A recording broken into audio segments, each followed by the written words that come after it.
In our last few videos, we explored the angels that came through Venus in the Lemurian epoch of the Earth. They were the great initiators and leaders of that era, and they directly ensouled into the human body, creating a pattern of spiritual initiation on the Earth.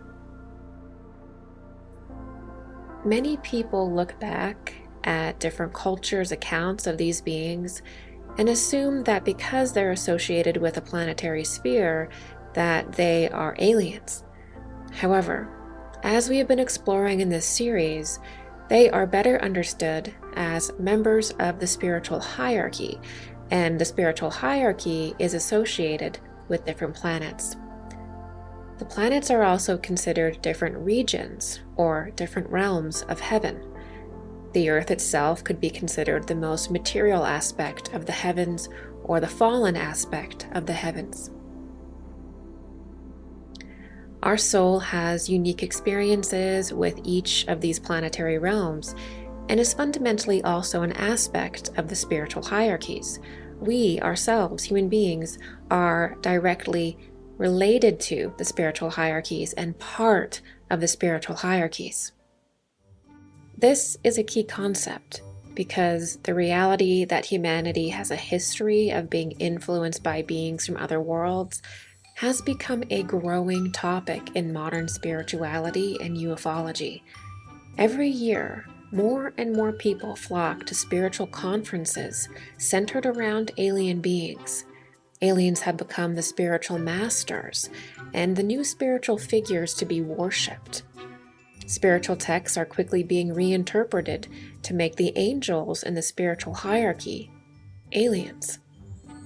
Entities from the abyss that would traditionally be considered demons are also being reinterpreted as alien beings. It's not only spirituality that has been captured by the alien god ideology. The ufology scene is also dominated by speakers and authors who propagate the alien god myth, just as much as the New Age. A new origin story has emerged placing alien scientists as the progenitors of mankind, and technology is quickly becoming the highest method of healing and a mechanism of human evolution and advancement. The redefining of the cosmos and human history has become so prolific that all the government would have to do is pull an alien false flag event, and all of these well-prepared alien god narratives would fall into place. In this video, we are going to go even deeper into how humanity developed the capacity of mind, or how humanity became self-aware, self-conscious. And lastly, we are going to continue exploring what the angels of Venus would have been called in different spiritual traditions. As mentioned in my previous lectures in this series, the topic of otherworldly entities always seems to drift back to the very formative stages of the human being on the Earth, particularly when the human being became self-aware or self-conscious. This period where humanity gained self-consciousness is particularly important because self-awareness is what differentiates the human kingdom from the animal kingdom. In spiritual science, the human being fully develops the capacity of mind, or manas, or awareness, around the Atlantean epoch. And of course, the development of self-awareness is part of the natural progression or adaptation of the human being over time. However, in modern accounts, how this happened has been greatly distorted. The alien god myth claims that the raising of human consciousness was due to an external process, either genetic modification or by aliens breeding with humans. Individuals who adhere to the alien god ideology attribute human self-awareness to another physical entity coming to the planet and essentially tampering with or interfering with human beings. In this ideology, the creation and development of human beings becomes a genetic operation by alien farmers. Humanity's rise into self-consciousness is ultimately due to a lab experiment. In short, physical flesh and blood alien beings are apparently responsible for the creation of humanity through scientific means. So, the alien god ideology is not only a lie, but destructive to the human spirit. If it is adhered to for long periods of time, it will lead to spiritual desolation and feelings of meaninglessness. This is because the alien god ideology replaces all spiritual processes and truths with material inversions, which creates the loss of spiritual understanding and perception. This modern alien god scientist ideology stands in stark contrast to the traditional esoteric understanding of human development. In spiritual science, human beings gain self-awareness through the act of sacrifice.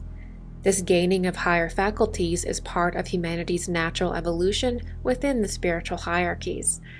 When it comes to the development of self-awareness or self-consciousness, humanity received that capacity through the angelic beings from the Venusian sphere. Keep in mind here that in occult science, Venus is not considered another planet, but rather another realm of the earth, or even the heavenly realm of the earth. The heavens in spiritual science are different realms, and the different realms are marked by the different planetary spheres in our solar system. Thus, in an earlier period of development, angelic beings from the spiritual hierarchy came through the Venusian plane of the heavens to initiate human beings into a higher level of awareness.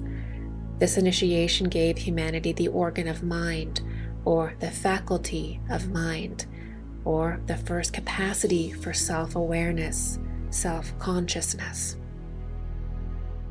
This was done through the act of sacrifice on their part. This means that these beings offered their own spiritual essence to help form the substrate of a new organ for humanity, the organ of mind. In myths and spiritual literature, this incredible event of our distant past is marked by tales of the light bringers, the fire bringers, and the illuminators. The angels from Venus gave their fire to humankind. In these tales and symbols, the angels from Venus gave their fire to humankind.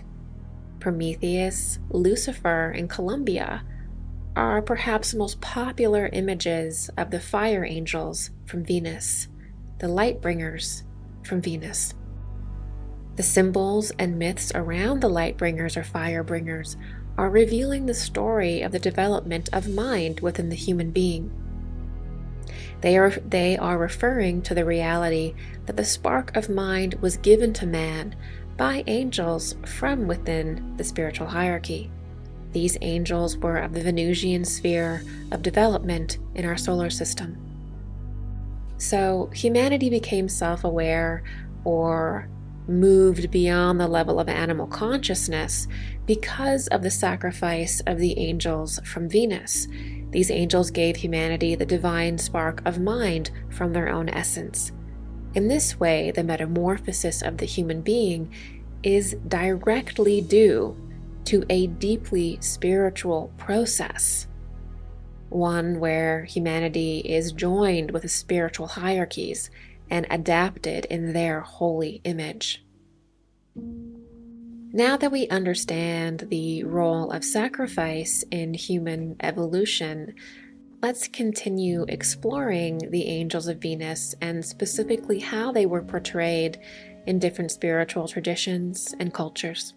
In the time of Lemuria, there were 7 great beings that came from the Venusian realm, or from heaven to the earth.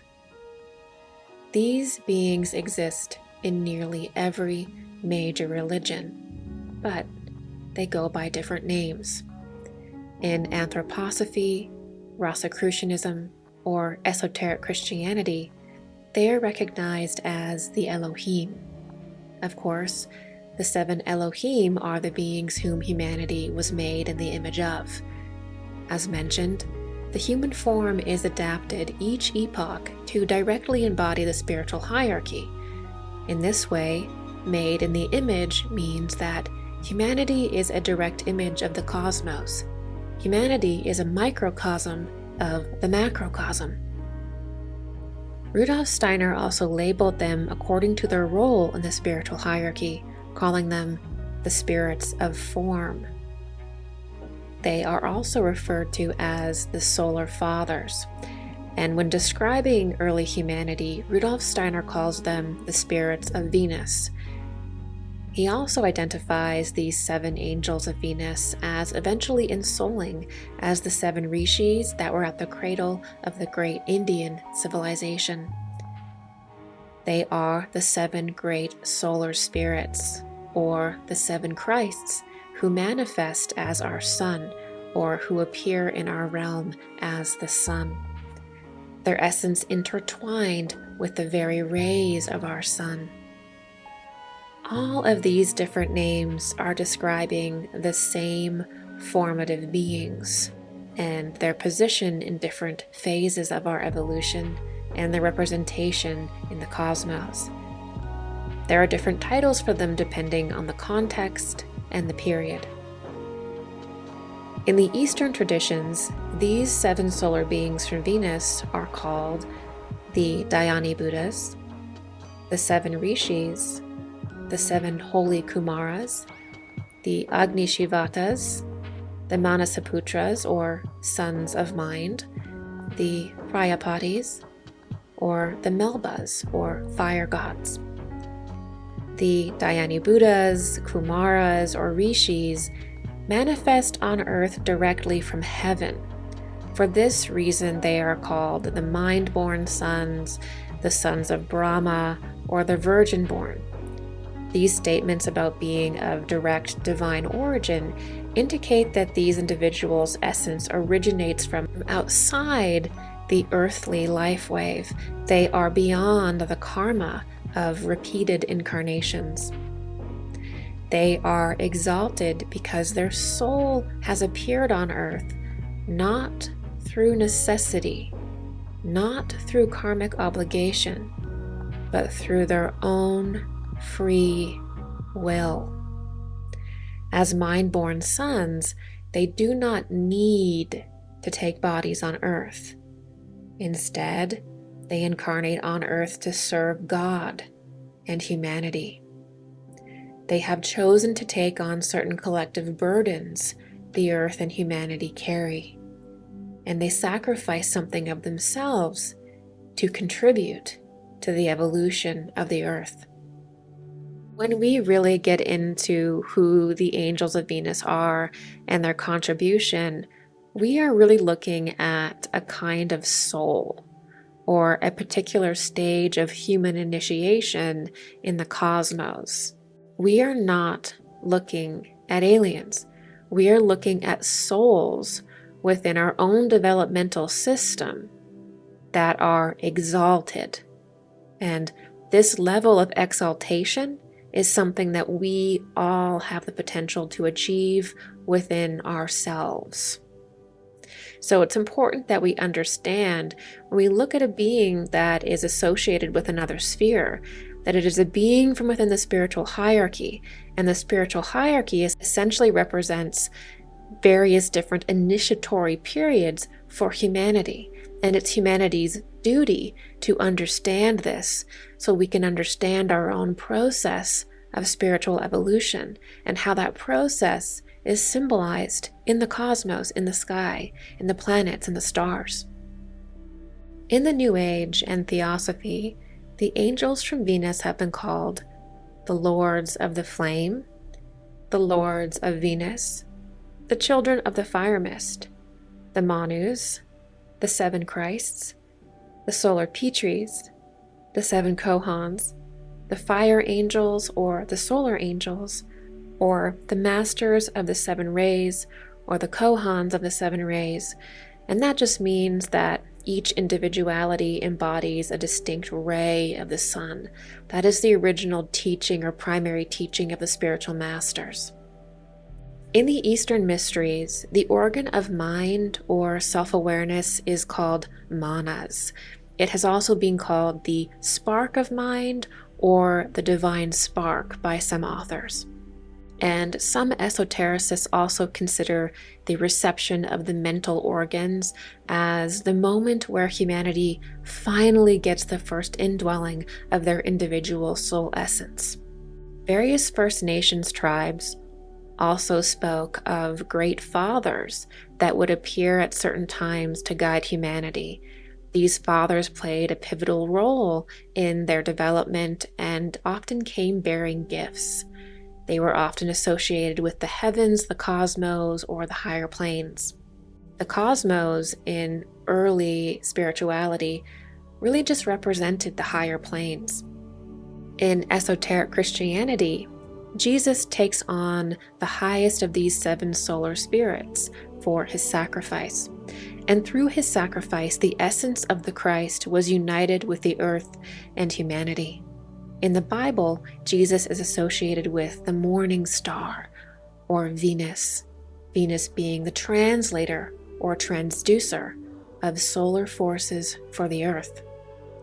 In occult science, each period of human evolution is guided by a Christ being, or one of the seven solar spirits, or one of the Elohim. And the Christ being that defines an epoch is called the Manu. The Manu, who channels the solar Christ, gives humanity the etheric template for their next phase of planetary development. In this way, the human form of the earth is always directly evolved and adapted in the etheric plane by the Manu, or by the Christ. An individual who is on the path to become like them is called a bodhisattva in the Eastern tradition, and all true mystery schools aim to raise humanity to know this force and this truth within themselves. In regards to the development of the solar system and spiritual hierarchy, these beings, the angels of Venus, had reached the human stage of development in an earlier period of our solar system, before the Earth came to be as we know it. So they're not aliens, they are human beings that are directly associated with our Earth that had reached an exalted level of development in an earlier period. How these beings interacted with humanity was on the spiritual planes, and then once humanity became self-aware, they began directly incarnating into human bodies. At this point in time, these souls walk amongst us. So, there was never a point in human history where human beings truly gained a genuine faculty or organ through aliens coming to the planet, through flesh and blood aliens coming to the earth. All evolutions of the human form were through the sacrifice or outpouring of higher beings. All genuine developments and faculties occur in the human being directly from the spiritual hierarchies. There are no exceptions to this. All transformations of the form come from the spiritual plane downward through the sacrifice of higher beings. The Elohim, the angels of Venus, did not arrive via spacecraft. They manifested themselves directly on the earth. They could do this because Venus is simply the higher realm of the earth. It is part of the earth, and at certain periods of human development, they directly overlap in a more obvious way. They were also not flesh and blood beings. They first interacted with the earth as spiritual entities and gradually ensouled into the human body as it became more complex. Direct physical interference with human beings is immoral. It is immoral for a higher being to physically interfere and connect with humanity, and no angelic being of the spiritual hierarchy would do that. There were also waves of souls that came following the initial 7 Elohim from the Venusian realm. In occult science, the migration of souls from one sphere of development to another is called the transmigration of souls. The transmigration of souls occurs due to higher laws within the solar system. And these beings, these waves of souls from the Venusian plane, never came in a physical craft. They incarnated into human bodies. And this is key. When we talk about beings from other spheres, we are talking about incarnation and the evolution of the soul in the solar system. We are not talking about flesh and blood aliens in crafts. That topic belongs mainly to another area of study to do with the Atlantean epoch of the Earth, where technology and spirit were still naturally united. This is not the case today. The key to understanding this material is to grasp that what we are looking at when it comes to beings from other spheres is really about the soul's incarnational path within the solar system. It is about human initiation. The planets are really like different schoolhouses for the soul. They are different developmental periods of humanity. Humanity is not limited to the Earth, and the development of the human essence takes place in the solar system and cosmos at large, mainly through incarnation. Certain planets have initiating relationships to others, as Venus does to the Earth. Some planets and stars have little direct relationship to the Earth, while others are more direct embodiments of it. Therefore, the mystery of the stars and planets is really the mystery of time and the mystery of development. Now that we have gone into the complexities of our past and the process of human metamorphosis, it can perhaps all be summed up in the following statement. All developments of the human form stem from the spiritual hierarchies and ultimately the Son or the Christ. If a new capacity is gained, if a new organ of perception emerges, if consciousness is raised, it is through the solar Christ forces. If we can hold this squarely at our center, we can understand both our past and future, and we can confront anything that comes our way. Thank you very much for joining me today. Please don't forget to share this video and to like, comment, and subscribe. I am completely supported by you, my viewers. So if you enjoy my work, please consider making a donation or becoming a premium member. Members have access to an awesome community with forums and also question and answer live streams where I directly take your questions. I'd love to see you there. Thank you.